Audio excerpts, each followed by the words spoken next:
Pudding তৈরির এই রেসিপিটা শিখে রাখুন, এরপর থেকে প্রথমবারে একেবারে পারফেক্ট একটা পুডিং আপনিও তৈরি করতে পারবেন। পুডিং একদমই ভাঙবে না আর কোনো প্রকার ছিদ্রও থাকবে না। পুডিং হবে একেবারে সফট এবং পারফেক্ট। তো এর জন্য শুরুতে যে বাটিতে আমি পুডিংটা সেট করব সেই বাটিতে নিয়ে নিচ্ছি 1/4 কাপ চিনি। চিনিটাকে পুড়িয়ে এবার ক্যারামেল তৈরি করে নিচ্ছি। খুব সুন্দর একটা ক্যারামেলের কালার চলে আসলেই এই ক্যারামেলটাকে ঘুরিয়ে ঘুরিয়ে বাটিতে আমি ভালোভাবে সেট করে নিচ্ছি। এবার রুম টেম্পারেচারে থাকা 3টা ডিম নিয়ে নিচ্ছি। ডিমের সাথে দিয়ে দিলাম 1/2 কাপ পরিমাণে চিনি। চিনিটা গলে আসা পর্যন্ত খুব ভালোভাবে কিছুক্ষণ বিট করে নিচ্ছি।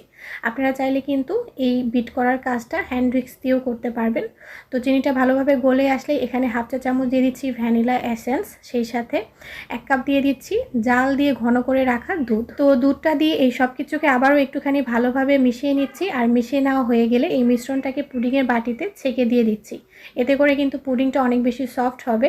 তো এখন একটা হাঁড়ির মধ্যে কিচেন টাওয়াল দিয়েছি আর তাতে কিছুটা পানি দিয়েছি। তো এখন এই বাটিটা আমি বসিয়ে দিচ্ছি আর পানিটা এমনভাবে দিতে হবে যাতে এই বাটির অর্ধেকটা পরিমাণ পানিতে ডুবে থাকে। তো এখন পুডিংয়ের বাটিতে ঢাকনা দিয়ে তারপর হাঁড়িতে ঢাকনা দিয়ে 40 মিনিটের মতো এটাকে আমি পানির ভাপে তৈরি করে নিচ্ছি। একটা টুথপিক দিয়ে চেক করে নিলাম পুডিংটা হয়েছে কিনা। পুডিংটা হালকা একটু ঠান্ডা করে আমি নর্মাল ফ্রিজে রেখেছিলাম 1.5 ঘন্টার মতো। তো পুডিংটা ঠান্ডা হয়ে গেলে তারপর কিন্তু এটাকে মোল্ড আউট করে নিতে হবে। তো আমার এই পুডিংটা কিন্তু একেবারেই রেডি। এখন আমি এটাকে কেটে নিচ্ছি আর এই পুডিংটা কতটা পারফেক্ট হয়েছে দেখেই হয়তো বা বুঝতে পারছেন। যারা কোনোদিন পুডিং তৈরি করেননি আমার এই রেসিপিতে একবার হলে পুডিং তৈরি করে দেখবেন। আশা করছি প্রথমবারে একদম পারফেক্ট একটা পুডিং তৈরি করে নিতে পারবেন।